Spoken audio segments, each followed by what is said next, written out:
NFL stays silent as White House targets. TBI research, a league walking a tightrope in D.C. Roger Goodell walked into the White House on Monday with the poise of a man who's learned to read the political weather better than most. On the surface, it was a classic NFL power move.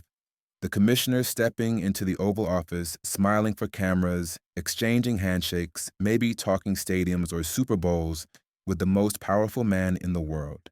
But as Goodell shook hands under the historic portraits, a thundercloud was forming over something much more serious and controversial. That same day, ESPN dropped a bombshell. The White House had proposed deep cuts, millions of dollars slashed from federal budgets, targeting traumatic brain injury, TBI research, and education. The timing? Impeccably awkward. The message? Loud and clear, even if the league isn't ready to say it out loud. In response to inquiries, the NFL opted to zip its lips. No statement, no comment, nothing. And honestly, that silence might say more than any press release ever could, because this isn't just about money. This is about image, politics, and a league that's playing chess while everyone else is playing checkers. It's about survival in a post-Kaepernick, post-CTE, post-everything era where one wrong move can trigger a firestorm. And right now, the NFL's move is to sit still, smile politely, and hope no one notices the iceberg looming just off starboard. The NFL's delicate balancing act. You'd think the NFL, an organization that has publicly pledged to support brain trauma research, would be first in line to voice concern over potential cuts to TBI funding. After all, CTE and concussions have haunted the league like a shadow, following every helmet-to-helmet hit, every collapsed player, and every sobering post-retirement diagnosis. But here's the truth. This isn't about principle. It's about politics. The NFL has become remarkably adept at navigating political minefields. With lawsuits behind them, ratings stabilized, and the anthem protests mostly in the rearview, league executives have zero interest in poking the bear, especially when that bear sits in the White House. Speaking out against a presidential proposal, even one that targets something as critical as brain injury research, risks blowing up a fragile truce between the league and the current administration.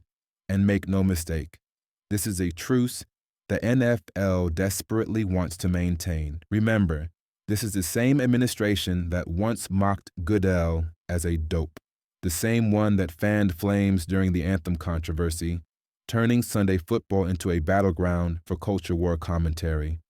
So, when Goodell entered the White House, he wasn't just visiting, he was negotiating peace, the silent strategy. Say nothing, do everything else. The NFL's playbook here is subtle but strategic. Avoid the fight, fund the mission yourself, and keep the optics clean.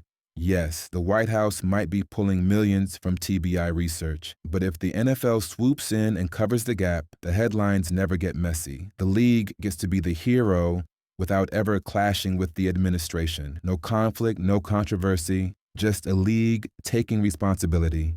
It's not a bad move.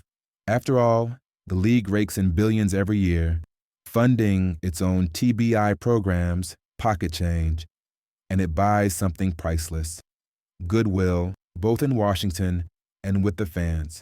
Of course, it's not altruism, it's self-preservation wrapped in a public service ribbon. The iceberg beneath the surface, Goodell's trip to D.C. wasn't just about TBI funding, it was part of a much larger game, one with real stakes and real rewards. Think about it. The NFL wants a new stadium in Washington. It wants to host future drafts in the Capitol. It wants political cover, regulatory cooperation, and a clean runway for at least the next 4 years. And to get that, it has to avoid one thing above all: friction. Colleges and law firms might be willing to speak truth to power. The NFL, it's chosen another route: diplomacy. That means saying all the right things, avoiding all the wrong ones. Smiling in rooms where some of its critics wouldn't even dare enter. Goodell didn't flinch when standing in the same place where he was once publicly ridiculed. He smiled, he nodded, and he talked about unity and progress. Some may call it cowardice. Others see it as cunning. Either way, it's working. What's at stake? More than just research, let's not forget the real issue here. Traumatic brain injuries are not a political abstraction. They're a ticking time bomb at the core of America's most beloved sport. We've all seen the headlines. Former players suffering memory loss, stars of the game struggling with depression, aggression, and suicide. The NFL knows the damage. It's settled lawsuits. It's implemented concussion protocols. It's changed rules, redesigned helmets, and launched education campaigns. But if the federal government steps back, it